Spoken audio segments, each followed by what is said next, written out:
시편 108편 1절로 봉독하겠습니다. 하나님이여 내 마음을 정하여 싸우니 내가 노래하며 나의 마음을 다하여 찬양하리로다. 비파야 수구마 깰지어다. 내가 새벽을 깨우리로다. 여호와여 내가 만민 중에서 주께 감사하고 문나라 중에서 주를 찬양하오리니 주의 인자하심이 하늘보다 높으시며 주의 진실은 궁창에까지 이르나이다. 아멘. 내가 새벽을 깨우리로다. 영화도 있었죠. 유명한 말이죠. 어떻게 보면은 정치인들의 무슨 구호 같기도 하고요. 내가 역사를 바꾸겠다. 뭐 그런 이야기 같기도 하고. 그렇죠. 새벽을 깨운다는 말이 무슨 말일까요?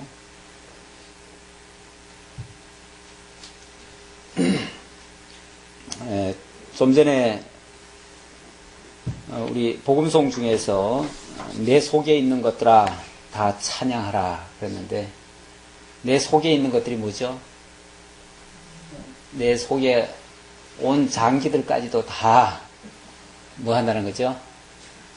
주를 찬송하는 도구로 쓴다는 거죠. 하나님을 알고 나면 하나님의 은혜의 그 크고 높고 위대함을 발견하고 나면 이 입으로만 찬양하는 게 이게 너무 약소해요. 그렇잖아요? 너무 작아요. 이 입으로 얼마만큼 찬양하겠어요. 그러니까 있는 도구란 도구는 다 끄집어내가지고 다 하고 싶어요. 정말 내 속에 있는 것들, 물론 거기는 뭐 우리 중생한 영으로부터 출발하겠지만 이 몸, 이 입술 요거 하나 가지고 찬양하기에 너무 적다는 거죠. 그러니까 내 속에 있는 모든 것들, 내 이 손발, 내 모든 자관, 나올 수 있는 모든 도구란 도구는 다 끄집어내가지고 하나님 찬양하고 싶다는 거죠. 그만큼 하나님에 대한 찬양거리가 크고 높고 위대하다는 거죠. 우리 찬양 속에 보면은 바다를 먹물 삼아도 하나님의 그 은혜는 다 찬양할 수 없다. 이런 노래도 있죠. 예. 하나님의 은혜를 열거하고 나면요. 너무 모자라요. 우리가 할 수 있는 거 다 동원해도 하나님 찬양하는 게 너무 부족해요. 그래서 있는 거라고는 다 끄집어내가지고 다 하고 싶다는 거죠. 내 몸에 있는 것뿐 아니라 밖에 있는 거라도. 그래서 비파야 수구마 깰지어다. 내가 새벽을 깨우리로다. 할 수 있는 모든 것을 다 동원해서 악기도 다 동원할 수 있고요. 그러니까 하나님 찬양하는데 어떻게 해야 된다, 이렇게만 해야 된다 한정할 수 없는 거예요, 사실은. 우리 한때는 복음송을 우리가 교회에서 부를 수 있느냐 없느냐 그거 가지고도 한참 논쟁이 있었는데 사실 하나님 찬양하는데 뭐가 제한을 둘 게 뭐가 있어요. 우리가 할 수 있으면 모든 걸 다 동원해야지요. 다 동원하고 또 환경적으로 좋은 환경이든 나쁜 환경이든 그게 무슨 상관이 있어요. 지금 하나님 앞에 하나님의 은혜를 깨닫고 찬양하는데 좋으면 하고 안 좋으면 안 하고 좋고 안 좋고는 내 입장이지 하나님 앞에는 그게 하나도 걸림거리가 없어요. 이 새벽이라는 의미는 어떻게 보면은 어두운 밤이 지나고 깊은 밤 어떤 터널 같은 것을 지나고 그리고 새로운 새벽의 새 아침을 맞이하는 거거든요. 그런데 어찌 보면 그 어두운 환경, 어두운 그 모든 시대 그런 것들을 다 지나서 그런 환경을 거치고 정말 새날을 맞이해서 하나님을 찬양한다는 거예요. 다시 말하면 모든 환경을 다 극복하고 모든 어려움을 다 헤쳐내고 이기고 그리고 기어코 하나님을 찬양하겠다는 거예요. 하나님 찬양하는데 무슨 걸림돌이 있느냐는 거죠. 어둠이 무슨 의미가 있고 밤중이 뭐가 문제가 있냐는 거죠. 어떤 어려움인들 하나님 찬양하는데 걸릴 거 없다. 결국은 다 새벽은 오고야 말고 다시 말하면 하나님의 약속된 승리는 보장된 것이고 반드시 있을 것이고 우리의 찬양은 막을 길 없다. 그게 어떤 의미에서 이 시인이 말하고 있는 내가 새벽을 깨우리로다 하는 그런 의미죠. 그러니까 이게 꼭 좋아서만이 아니라 하나님께서 그만한 결국은 하나님께서 드러내 보여주신 그 영광의 큼을 지금 더 강조하는 얘기예요. 하나님의 은혜 영광이 너무 크니까 그걸 표현할 수 있는 모든 방법 다 동원하고 설령 그게 우리를 가로막는 어떤 시련이 있다 할지라도 그걸 극복하고라도 하나님을 찬양하겠다 그 얘기죠. 자, 그렇게 하기 위해서 하나님이여 내 마음을 정하였사오니 내 마음을 정했다. 어떻게 보면 뚝심이랄까요? 하나님이 원래 인생은 원래 갈대라고 그랬죠. 갈대라고 그래가지고 굉장히 연약합니다. 다시 말하면 환경의 지배를 많이 받고 한 조그만 어려움만 있어도 금방 좋다가도 금방 또 나쁜 걸로 바뀌고 솔직히 말하면 내일 일도 몰라요. 내일 어떻게 될지 몰라. 그러니까 우리가 마음을 하나로 정하고 그대로 실행에 옮긴다는 거 쉬운 일은 아닙니다, 사실은. 왜냐하면 너무나 잘 변하니까. 그리고 내 마음 나도 모를 정도로 나도 변하니까. 환경만 바뀌는 게 아니라 나도 바뀐다니까요. 그러니까 어떤 환경 속에서도 어떤 나의 변화 속에서도 하나님을 변함없이 찬양한다고 하는 것은 이거는 마음이 아주 확고하게 자리 잡은 거죠. 자리 잡았을 때 가능한 얘기죠. 그래서 내 마음을 정하였다는 말은 어떤 환경에도 흔들리지 않고 어떤 어려움이 와도 하나님 찬양하는 일은 놓치지 않겠습니다. 라고 하는 어떻게 보면 서원 같은 이야기죠. 하나님이여 내 마음을 정하였사오니 내가 노래하며 나의 마음을 다하여 찬양하리로다. 마음이 그렇게 확정됐기 때문에 어떤 환경에서도 내 찬양 그칠 수 없습니다. 내 노랫말을 뺏을 수 없습니다. 하나님의 사랑을 깨달았는데 하나님의 은혜를 깨달았는데 그 무슨 위협적인 세력이 나의 이 찬양을 막을 수 있겠습니까? 막을 수 없습니다. 그 얘기죠. 그래서 비파야 수구마 깰지어다.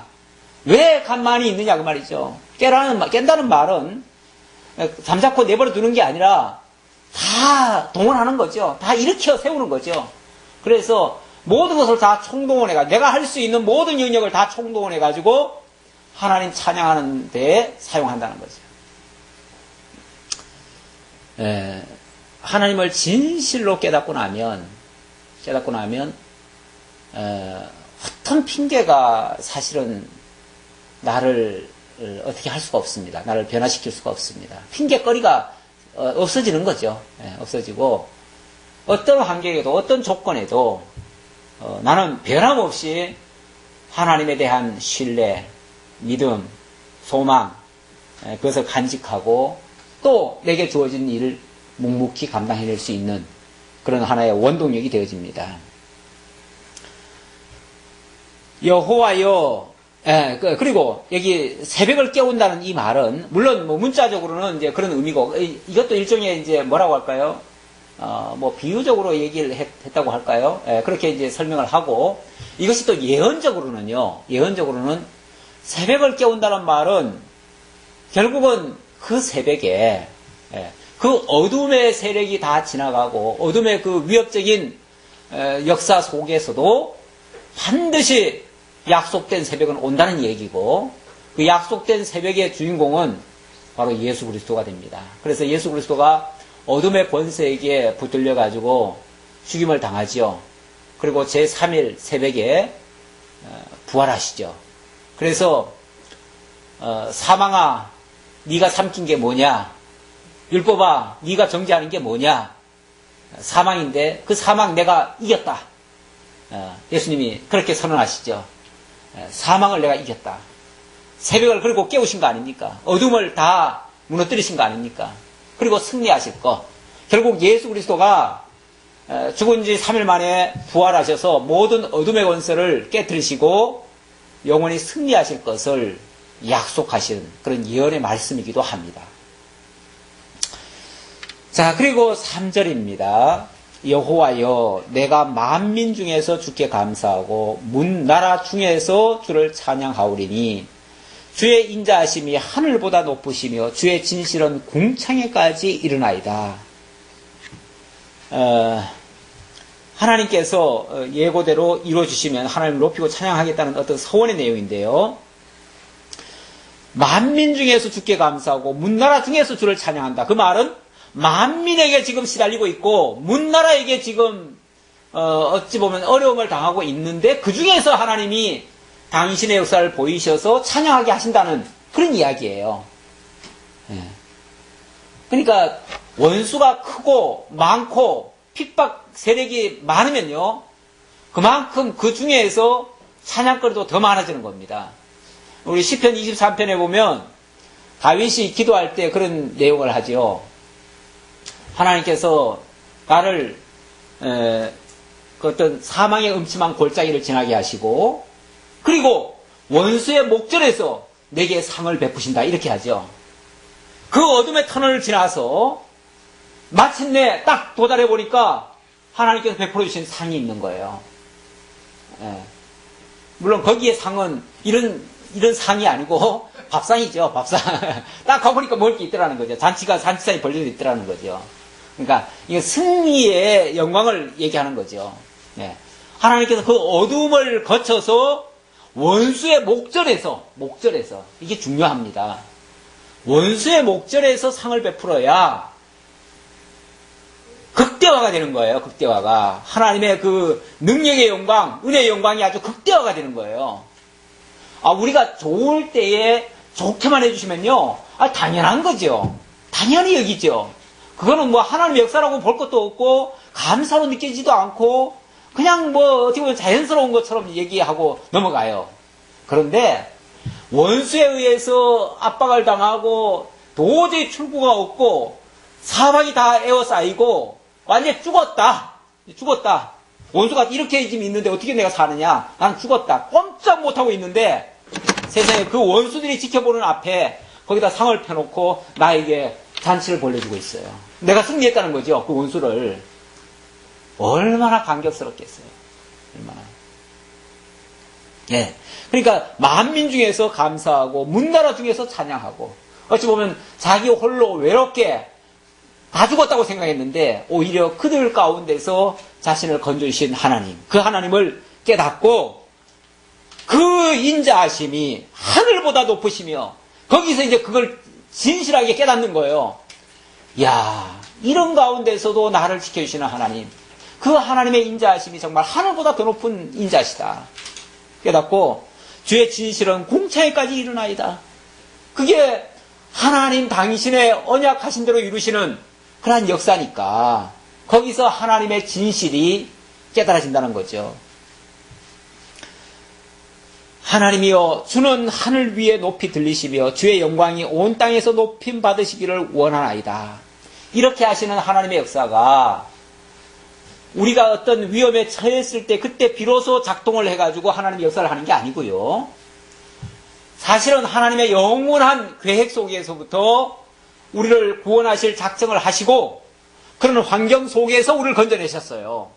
그래서 이 역사가 여기서 이루어진 역사지만 사실은 하늘에서부터 시작된 역사예요. 알고 보면. 그러니까 그 하늘에서부터 이루어진 역사니까 그 영광은 하늘 위에 높이 계신 그분에게 돌려져야 될 일이라 그 말이에요. 그분이 받으셔야 될 그 영광이라는 거죠. 그래서 이렇게 하신 이 영광은 바로 당신의 것입니다. 당신이 받으십시오 하고서 그 하나님께 영광을 돌린다는 거죠.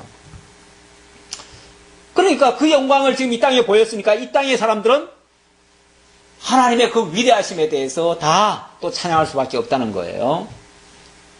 주께서 사랑하시는 자들을 건지시기 위하여 우리에게 응답하사 오늘 오른손으로 구원하소서. 하나님의 오른손이란 말은요, 의의 손이기도 하고 힘의 능력의 손이기도 하고 그런 상징입니다.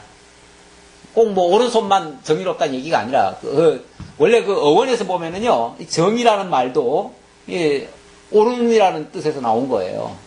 그러니까 오른 올자도 되고요, 오른쪽에 오른편에 오른도 같은 의미예요. 원래 근원으로 거슬러 올라가 보면 결국 하나님의 그 정의에 의해서 정의로 우리를 구원하소서, 그렇게 이해하셔도 똑같은 얘기예요. 하나님이 그의 성소에서 말씀하시되 내가 기뻐하리라. 그의 성소에서 말씀하시되, 이 모든 역사는요, 이 땅에서 이루어진 역사가 아니라 하나님의 영원한 성소에서부터 출발된 역사예요. 그 에스겔 40장인가에 보면은 이 땅에 펼쳐지는 그 역사들이 쫙 소개가 되는데, 그 근원을 거슬러 올라가 보면 하나님의 성소에서부터 물이 흘러나와가지고 온 땅을 적시고 모든 걸 소생케 하고 마지막에는 갯벌까지 다 죽었던 것들까지 다 살리는 역사가 일어나는데, 이 모든 것의 근원은 하나님의 성소입니다. 하나님께로부터 출발했다는 거예요. 예. 지금 여기도 하나님의 성소에서 말씀을 하셔요. 그 말씀하신 역사가 이 땅에 펼쳐지는데, 그 펼쳐지면요, 택한 백성들에게는 구원의 역사로 나타나고 대적들에게는 하나님의 진노의 역사로 나타나요. 그러죠? 그러니까 온 세상은 발칵 뒤집히겠죠. 세상은 뭐 난리가 나겠죠. 하나님의 역사 앞에. 그런 모습을 어떻게 형용하냐면, 내가 세겜을 나누며 숫고 골짜기를 측량하리라. 길르앗이 내 것이요 므낫세도 내 것이며 에브라임은 내 머리의 투구요 유다는 나의 규이며 모압은 내 목욕통이라. 에돔에는 내 신발을 벗어 던질지며 블레셋 위에서 내가 외치리라 하셨도다.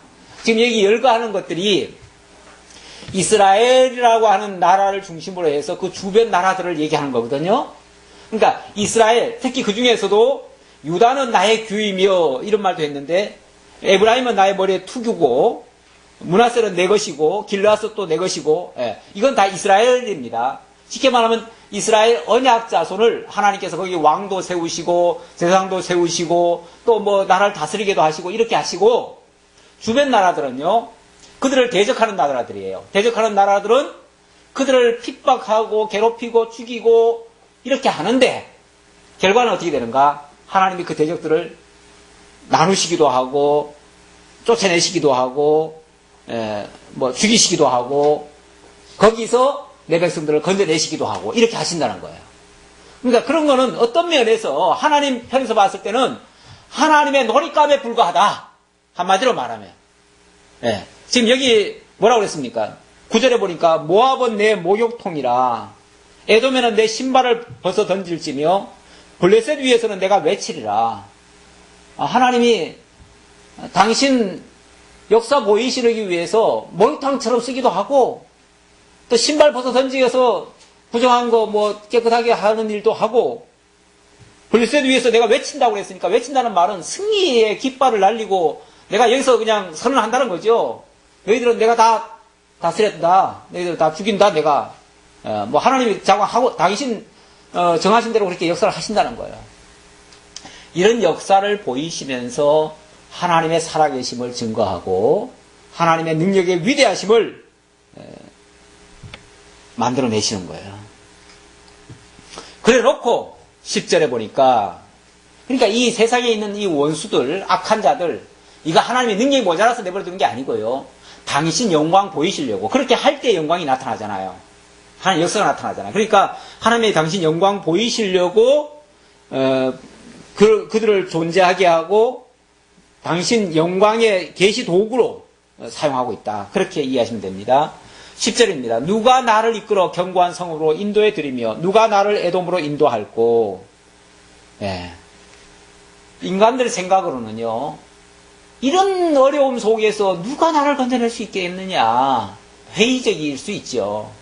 왜냐하면 환경을 보면 도저히 헤어나올 수도 없고 우리가 감당이 안 되죠.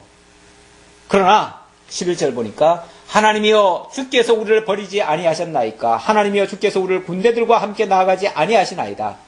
하나님이 내버려 두시면, 아니면 대적에게 맡기시면 어쩔 수 없이 저들에게 포위되고 저들에게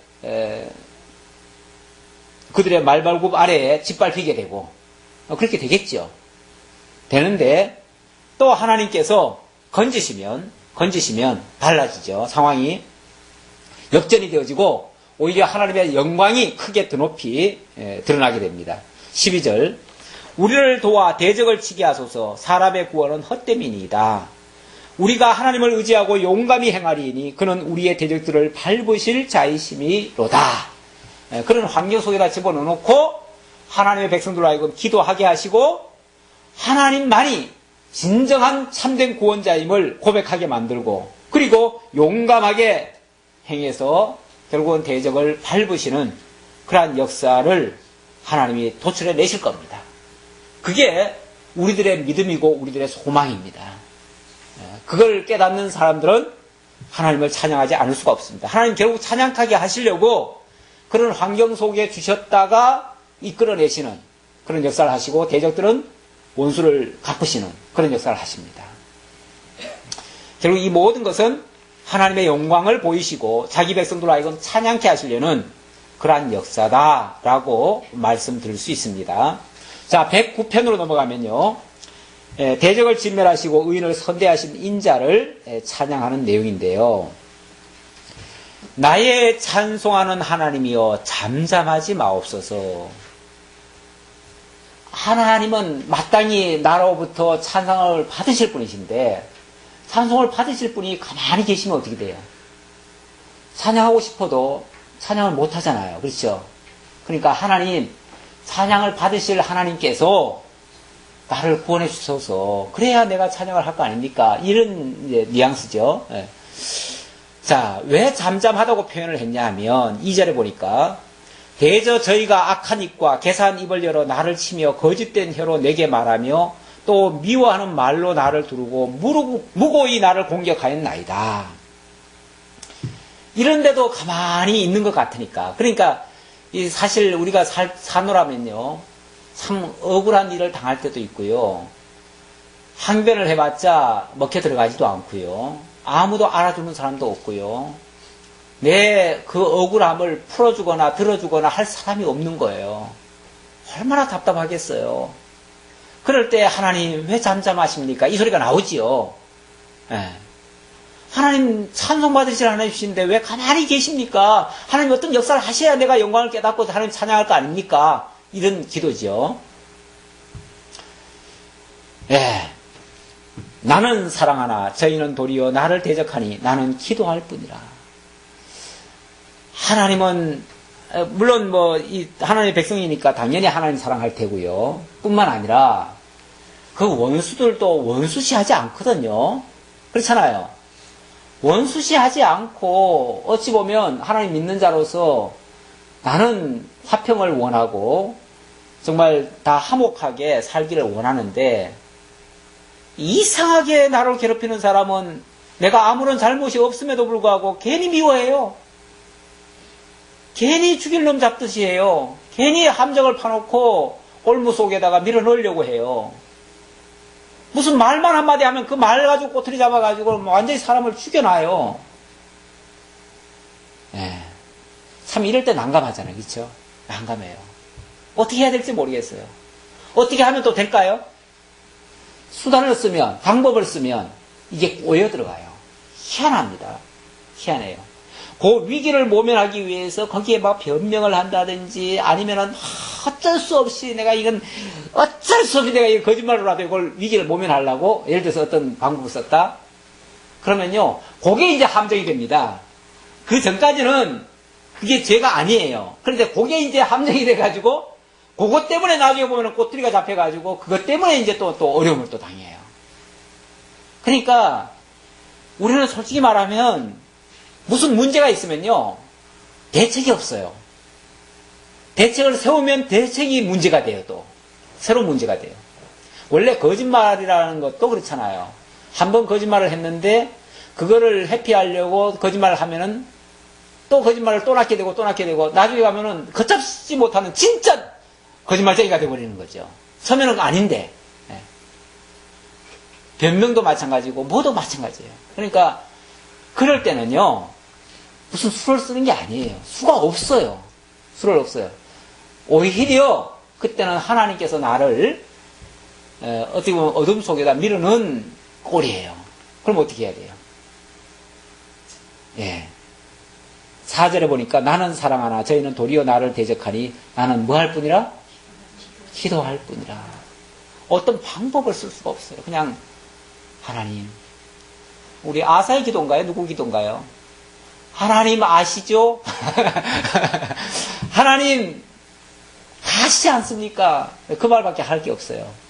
내가 할 거 아무것도 없고 내가 할 방법이 없고 하나님은 다 아시잖아요. 하나님 보시옵소서, 들으시옵소서, 저 원수들이 하는 말을 들으십시오. 하나님 앞에 얘기하는 거죠. 하나님 좀 보세요.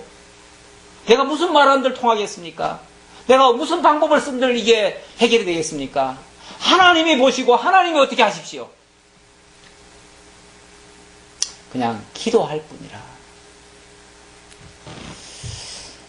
예, 참 우리가 억울할 때가 때때로 있습니다. 억울할 때가 있어요. 있는데 전에 우리 교회적으로도 노예와의 약간의 어떤 갈등이 있었을 때 제가 무슨 변명 삼아 뭘 얘기를 한 게 있어요.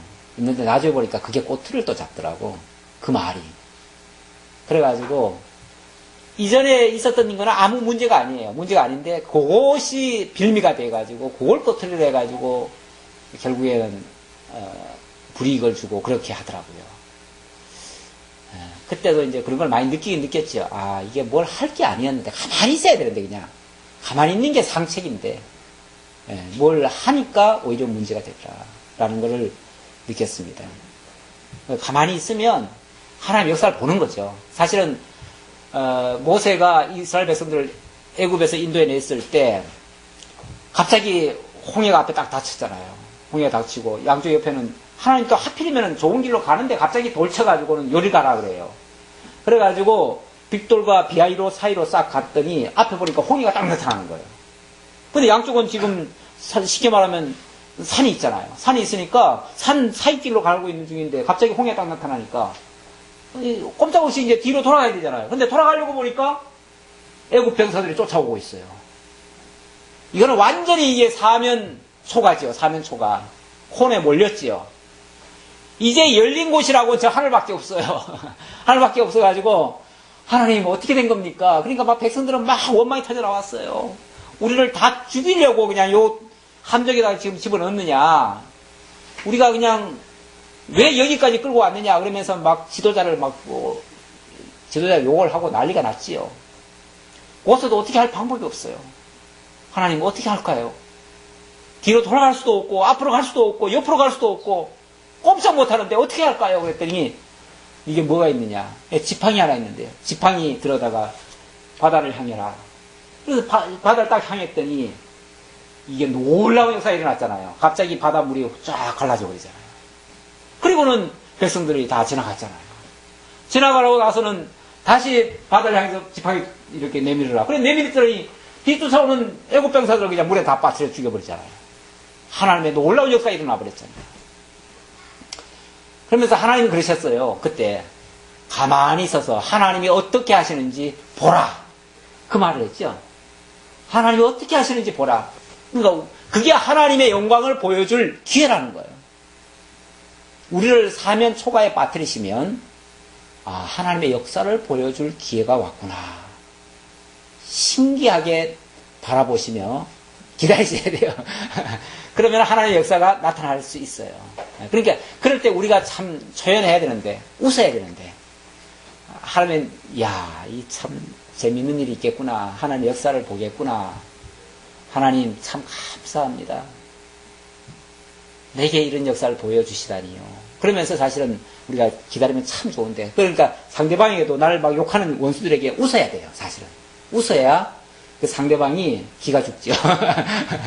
그래야 되는데 우리가 웃질 못하면 내가 자칫하면 내가 질 수가 있어요. 내가 말려 들어갈 수 있어요. 왜냐하면 그게 어떻게 보면 나를 지금 빠뜨리려고 하는 함정이거든요. 그렇잖아요.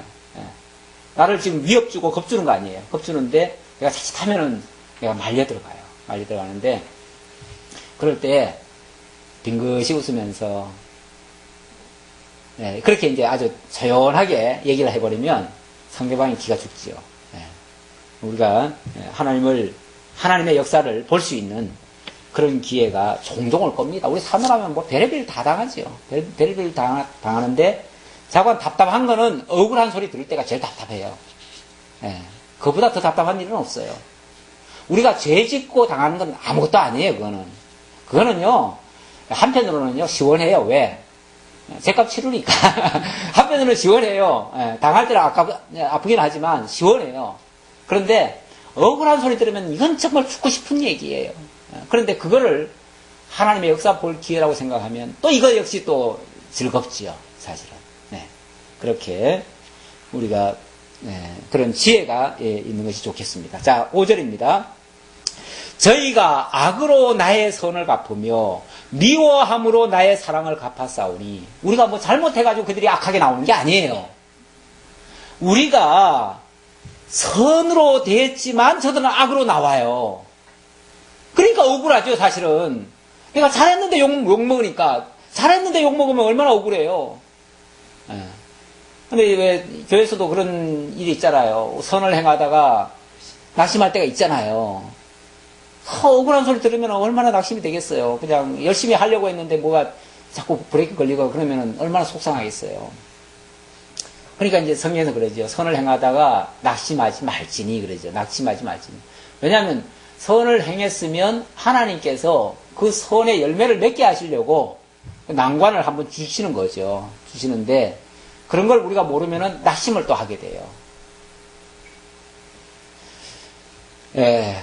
나의 사랑을 갚았사오니. 미워함으로 나의 사랑을 갚는다. 나는 사랑을 대했는데 원수는 나를 미워하고 있다. 이 참 우리가 생각해봐도 이거 억울하잖아요. 내가 그렇게 해줬는데, 그렇게 사랑해줬는데 나를 미워하다니. 있을 수가 있나? 있을 수 있어요. 역사는 있을 수 있어요. 실제로는. 많이 있어요. 자, 그러니 어떻게 해야 되는가? 악인으로 저를 제어하게 하시며 대적으로 그의 오른편에 서게 하소서. 저가 판단을 받을 때 죄를 지고 나오게 하시며 그 기도가 죄로 병케 하시며 그 연수를 단촉케 하시며 그 직분을 타인이 취하게 하시며 그 자녀는 고아가 되고 그 아내는 과부가 되며 그 자녀가 유리구걸하며 황폐한 집을 떠나 빌어먹게 하소서. 어떻게 들으면 저주하는 말 같죠. 사실은 뭐 저주죠. 저주는 저주인데 이게 나를 그럼 괴롭히면 저주하라 그 소리로 들리나요? 사실은 이 구약의 이런 말씀들이요. 한편으로는 뭐라고 그랬죠? 예언의 말씀이라고 말씀드렸죠. 예언의 말씀. 그러니까 내가 꼭 그렇게 비는 게 아니고요. 내가 꼭 그렇게 안 빌어도 쉽게 말하면 신약에 와서는 예를 들어서 악을 선으로 대하라고 그러죠. 악한 자를 선으로 대. 사실은 오늘 오전에도 그 말씀이 있어요. 있는데 내가 그 진도가 그만큼 못 나가서 그런데 악을 선으로 대하라고 그래요. 원수를 저주하지 말라고 돼 있어요. 원수까지도 저주하지 말래요. 그러면서 원수가 없는 것이 내게 있으리 이렇게 나옵니다. 왜 우리가 그렇게 안 해도 되느냐 하면 원수가 없는 게 누구에게 있다? 그분께 있다는 거예요.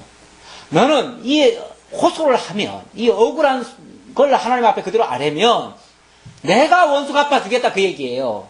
다시 말하면 이런 저주를 누가 한다는 거예요? 하나님이 하시겠다는 거예요. 내가 이렇게 저주할게. 쉽게 말하면 이렇게 저주할 테니까 너는 내게 기도할 뿐이라 기도만 해라 그 말이에요. 너는 기도해라. 그럼 내가 이렇게 저주해 줄게. 원수 갚아줄게 그 말이에요. 그러면 그 원수가 어떻게 될 것인가? 원수는 결국은 악한 길로 들어가요. 그리고 죄를 짓게 돼요. 그리고 연수가 단축게 돼요. 그들이 하던 짓은 그들이 하던 직분은 타인이 취하게 돼요. 그 자녀는 고아가 되고 아내는 가부가 되고 자녀는 유리구걸을 하면서 한패한 집을 떠나서 빌어먹게 돼요. 될 겁니다. 이게 이제 아까 또 예언의 말씀이라고 그랬죠. 예언의 말씀인데 결국은 악인은 이렇게 망하게 될 거다 그 말이에요. 정말 억울한 소리하고 의인을 괴롭히고 핍박하고 까닭없이 핍박하는 그들에게 하나님이 이렇게 원수 갚아준다 그 얘기예요. 갚아주는데 이게 직접적인 예언의 말씀으로는 가룟 유다. 여러분 가룟 유다를 예수님이 사랑했습니까? 사랑했죠. 끝까지 사랑했어요. 진짜 끝까지. 그 자기를 판다고 할 그때도요. 친구여 네가 할 일을 어서 행하라 이렇게 얘기하셔요. 얼마나 원수를 선대하십니까? 그렇죠? 그런데 무고히 하나님의 사랑을 받는 정말 그 사랑을 받은 그가 무슨 짓을 해요? 팔아먹는 그 엄청난 정말 대적의 역할을 하고 있어요. 그래도 예수님 입에서는 한마디도 저주한 적이 없어요. 오히려 불쌍히 여겼죠, 불쌍히. 그래서 차라리 나지 아니하였다면 참 좋았을 텐데 왜 나와가지고 이렇게 고생하느냐, 왜 이 악역을 하느냐, 참 안 났으면 차라리 좋았을 것을, 그렇게 말씀하시죠. 안타까워하고 불쌍히 여겨요. 예수님이요, 당신 자신을 위해서 운 적은 없어요. 사실은 운 적은 없어요. 근데 예수님이요, 자기를 이해하지 못하고 그 엉뚱한 거를 위해서, 그래서 예수님 그러잖아요. 그 여인들이 쫓아오면서 우니까 나를 위해서 울지 말고 너희 자녀들을 위해서 울라, 그렇게 얘기를 하죠. 그리고 예수님이 그 믿음 없는 것을 보시고 울으셨다, 그런 말은 또 있어요. 그러니까 예수님이 자기를 위해서 우시는 게 아니라 정말 믿음 없고 이해 못하고 깨닫지 못하고 엉뚱한 짓 하고 이런 자들을 향해서 불쌍히 여기셔서 우셨어요. 예수님이 몇 번 우셨어요. 예수님이 몇 번 우셨는데 그럴 때마다 우셨어요. 그런데 그렇게 정말 예수님은 사랑을 했음에도 불구하고 그 사랑을 받은 가룟 유다가 아무 어떻게 보면은 이유 없이 예수를 결국 팔아먹고 결국은 십자가에 못 박아 죽이는 데까지 끌고 가고 이렇게 하잖아요. 그래가지고 그러니까 어떻게 됐는가, 결과가 그의 연수가 단축됐죠. 어떻게 됐죠? 자살했죠. 자살했어요. 그래서 그리고 그의 직분은 어떻게 됐죠? 그의 직분은 다른 사람이 다시 또 제비 뽑아서 취하게 됐죠. 초대교회 첫 번째 가룟 유다 대신 다른 직분을 취하는, 딴 사람이 직분을 취하는 사건이 그래서 일어납니다. 결국 이 말씀 그대로 되는 거죠. 그러니까 이것은 결국 정말 사랑하시고 의로우신 예수 그리스도를 무고히 해방하고 미워하고 죽이고 하는 그런 자들이 이런 저주를 받게 된다라고 하는 그런 예언의 말씀이에요. 예언의 말씀이고, 그럼에도 불구하고 예수님은 끝까지 저들을 사랑하셨다는 하나의 그런 예언의 말씀이 돼요. 조금 더 이어지는 말씀인데요. 고리대금하는 자로 저의 소유를 다 취하게 하시며 저의 수고한 것을 외인이 탈취하게 하시며 저에게 은혜를 계속할 자가 없게 하시며 그 고아를 연율할 자도 없게 하시며 그 후사가 끊어지게 하시며 후대에 저희 이름이 도말되게 하소서. 결국 가룟 유다의 결말은 이렇게 됐죠. 이렇게 됐고 이렇게 될 것을 가리키는 예언의 말씀이다. 그리고 꼭 그 사건이 아니라 할지라도 하나님의 택한 백성들을 무고히 괴롭히는 자들에게 하나님께서 결국은 그렇게 역사를 하신다는 거예요. 그러니까 그런 걸 가지고 우리가 불쌍히 여길 일이지 그 원수를 우리가 갚으려고 해서는 안 된다. 할 필요도 없다. 원수 갚을 필요도 없다. 하나님이 다 갚아주신다. 그러니까 우리는 하나님 앞에 기도하면 된다. 이것을 교훈으로 우리에게 다가오는 겁니다. 그러니까 아까 말씀은 직접적으로는 예수 그리스도에 대한 예언이고요. 그것이 우리에게 가르치는 교훈은 우리도 그런 일을 당했을 때 우리는 하나님 앞에 기도하면 된다라는 그런 교훈이 된다, 그 얘기죠. 여호와는 14절입니다. 그 10조의 죄악을 기억하시며 그 어미의 죄를 도말하지 마시고 그 죄악을 항상 여호와 앞에 있게 하사 저희 기념을 땅에서 끊으소서. 아까 원수들 얘기죠. 제가 긍휼히 여길 일을 생각지 아니하고 가난하고 궁핍한 자와 마음이 상한 자를 핍박하여 죽이려 한 영혼이다. 저가 저주하기를 좋아하더니 그것이 자기에게 임하고 축복하기를 기뻐 아니하더니 복이 저를 멀리 떠났으며 또 저주하기를 옷 입듯 하더니 저주가 물같이 그 내부에 들어가며 기름같이 그 뼈에 들어간 나이다. 이 저주요, 저주. 예수님도 그런 저주에 대해서 얘기하셨죠. 예수님은 저주하지 말라고 그랬죠. 그리고 원수라도 뭐라고 해요? 축복하라. 근데 그 축복을 했는데, 아니 복받을 사람이 아닌데 축복을 어떻게 합니까? 걱정하지 마라. 복받을 사람이 아니면 그 빈복이 너한테 돌아온다. 그렇게 얘기를 해요. 그러니까 헛건 없어요. 그렇죠? 우리는 할 일이 그냥 축복할 일이지 저주할 건 아니다, 그 말이죠. 저주는 하나님이 하셔요. 하나님이 하실 거니까 우리는 축복만 하면 그 복이 그에게 합당치 않으면 또 혹시 알아요? 그도 또 회개해가지고 돌아서서 하나님의 복 받을 자있지. 그러면 얼마나 좋겠어요. 또 설령 그가 복 받을 자가 아니라 할지라도 그 복이 또 내게 임할 수 있으니까 얼마나 또 좋아요. 그러니까 우리 입에서는 축복만 하고 살자 그 말이죠. 그게 하나의 우리에게 주시는 교훈이기도 하다 그 말이죠. 19절 저주가 그 입는 옷같이 항상 뛰는 옷 같고 항상 뛰는 띠와 같게 하소서. 뛰는 띠, 이 허리띠와 같게 하소서 그 말이죠. 그러니까 이 옷이 벗겨지지 않도록 하소서 그 얘기죠. 이런 대적 곧 내 영혼을 대적하여 악담하는 자가 여호와께 받는 보응이니이다. 아까 저주를 우리가 하지 말라 그랬죠. 그런데 결국은 그 보응을 누구에게 받는다? 여호와께 받는 보응이니라 그랬잖아요. 그러니까 결국은 여호와께서 이렇게 보응하실 거다 그 말이에요. 21절입니다. 주 여호와여 주의 이름을 인하여 나를 선대하시며 주의 인자하심이 선함을 인하여 나를 건지소서. 그렇게 원수들이 애워싸고 억울한 소리를 하고 사면초가에 빠지고 어떻게 헤아릴 줄 모를 때에 주 여호와여 하나님 앞에 기도할 것은 주 여호와여 주의 이름을 인하여 나를 선대하시며 주의 인자하심이 선함을 인하여 나를 건지소서. 여기 주의 이름과 주의 인자하심 그게 동기가 돼서 나를 건져 주옵소서. 구원의 어떻게 보면은 구원의 어떤 동기죠. 구원의 동기죠. 구원의 동기는 여호와 자기 이름입니다. 첫 번째는 그렇죠. 자기 이름이 여호와신데 여호와란 말 자체가 언약하시고 언약대로 이루시는 자예요. 근데 만약에 하나님이 우리를 택하셨어요. 예정해 놨어요. 그런데 만약에 하나님 잠깐 눈 파는 사이에 이 사람이 그만 구원을 잃어버렸어요. 그러면 하나님 뭐가 되는 거죠? 하나님 이름 값을 못 하신 거죠.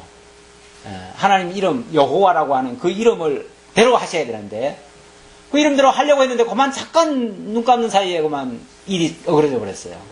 그러면 하나님 이름 반납하셔야죠. 결국 하나님의 이름을 인하여라도 나를 구원하소서 그 말은 내가 어떤 환경에 있든 어떤 내가 실수가 있든 어떤 잘못이 됐든 하나님 자기 이름을 위해서라도 나를 건져주십시오. 굉장히 강력한 표현입니다. 사실은 강력한 표현이에요. 이거는 있을 수 없다는 얘기죠. 그 반대는 있을 수가 없다는 거죠. 하나님이 자기 이름을 걸고 우리를 맹세하시고 언약하셨는데 우리가 구원 못 받는다는 것은 있을 수가 없다는 거죠. 이걸 아주 강조하는 어법이에요. 자기 이름을 위해서라는 말은. 그래서 하나님은요 구약의 모든 언약 속에 자기 이름을 걸고 하신다고 그랬어요. 자기 이름을 걸고. 그러니까 자기 이름으로 맹세하사 이렇게 표현합니다. 맹세하사. 맹세라는 게 얼마나 강력한 말입니까? 네. 뭐 사람들이야 다 못 지키기 때문에 내가 하늘을 걸고 땅을 걸고 맹세한다 그러지만 심지어는 이름을 걸고 맹세한다 그러지만 이름 바꾼 사람 하나도 없어요. 그러니까 사람의 맹세는 다 헛거예요. 그래서 사람 보고는 하나님 뭐라 그러냐면 아예 맹세하지 말아라. 머리털 하나도 지 마음대로 희고 검게 못하는 놈이 무슨 맹세냐 그러죠. 하나님이 예수님이. 그러면서 우리는 우리 생명 하나도 자기 마음대로 할 수 없고 자기 머리털 한 개도 지금 자기 마음대로 못한다. 제가 그 결혼식장에서 그 머리를 해주는데 자꾸만 이렇게 세워요. 그러니까 나는 이게 익숙질 않아가지고 나는 이게 그냥 되게 좀 그래요. 그런데 한 가지 이제 깨달은 바는 있어요. 내가 얼굴이 이렇게 넓적하다 보니까 이렇게 세워주면 내가 살아나요. 그거는 이제 알았어요. 알아가지고 내가 이제 그 집에서 이제 좀 세워보려고 세우는 게 좀 아무래도 낫다. 내 전체 이미지에 낫다 해서 세워보려고 하는데 안 세워져요 이게. 그래서 내가 오늘 아침에도 그랬어요. 나 참 고집도 세다. 이게 세워져야지요. 물론 뭐 무수를 해가지고 이렇게 하면 되겠지만 무수도 없거니와 그렇게까지 하기는 좀 그렇고 제가 자꾸 쓰는 걸 가지고 하는데 안 세워져요. 그래서 그냥 포기하고 말았는데 예. 뭐 얘기하다 그쪽으로 갔습니까? 이거 하나도 내 마음대로 못한다 그 얘기죠. 이거 하나도. 물론 뭐 기술자들은 좀 할 수 있을지 모르지만 그게 근본 바꾸는 건 아니죠. 임시방편이죠. 임시방편. 그러니까 우리가 뭘 한다는 거는요. 임시밖에 안 돼요. 임시. 잠시 눈속임밖에 안 되고 그거 가지고 했다 소리 못하는 거예요. 그런데 우리가 뭘 할 수 있다고 큰 소리 치겠어요. 아무것도 하나 마음대로 못하는데. 자, 그리고 또 하나의 동기, 나를 구원해야만 하는 동기는 주의 인자하심이 선함을 인하여. 선하다, 선. 하나님은 모든 것을 합력하여 선을 이루신다고 그랬죠. 근데 그 모든 것 속에는 때로는 어려운 일도 있고요. 정말 억울한 일도 있고요. 뭐 부정한 일도 있어요. 그럼에도 불구하고 하나님은 궁극적으로 뭘 이룬다는 거예요. 당신의 기쁘신 뜻. 그게 선인데 당신의 기쁘신 뜻을 기어코 이루어야 만다 그 말이죠. 그게 우리 구원하는 동기예요. 한마디로 말하면 당신의 뜻에 있는데 그게 하나님의 사랑이에요. 자, 그러니 그렇게 하나님 반드시 구원하실 거니까 나는 그냥 내 아래면 되는 거죠. 내 형편만 아래면 되는 거죠. 나는 가난하고 궁핍하여 중심이 상함이니이다. 그렇죠. 나는 어떻게 할래야 할 힘도 없고 돈을 써서 할 수도 없고 힘을 백도할 수도 쓸 수도 없고 나는 아무것도 없어요. 나는 가난하고 궁핍한 자일 뿐이에요. 그래서 막 마음이 답답하고 괴롭고 안 돼요. 그래서 마음이 상할 뿐이에요. 나의 가는 것은 석양 그림자 같고 또 메뚜기 같이 불려가 오며 그래서 곧 죽을 것 같아요. 그렇죠? 석양 그림자라는 말은 그림자 조금 있으면 다 져버리잖아요. 곧 죽는다 그 소리죠. 나는 곧 죽을 것 같다는 거죠. 금식함을 인하여 내 무릎은 약하고 내 육체는 수척하오며 나는 또 저희의 해방거리라. 저희가 나를 본즉 머리를 흔들어이다. 아이고 불쌍히 얘기하는 게 아니죠. 아이고 잘 죽는다. 다 죽어가는 모습 보고 조롱하고 있다는 거죠. 그런데 그 원수들이 조롱하는 모습이 얼마나 또 속이 상합니까? 중심이 상하죠. 그런 일을 당하면 고통스럽지요. 근데 우리 하나님이요, 우리를 어렵게 할 때는요, 이렇게 하셔요. 이런 모습도 사실은 예언의 말씀이기도 합니다.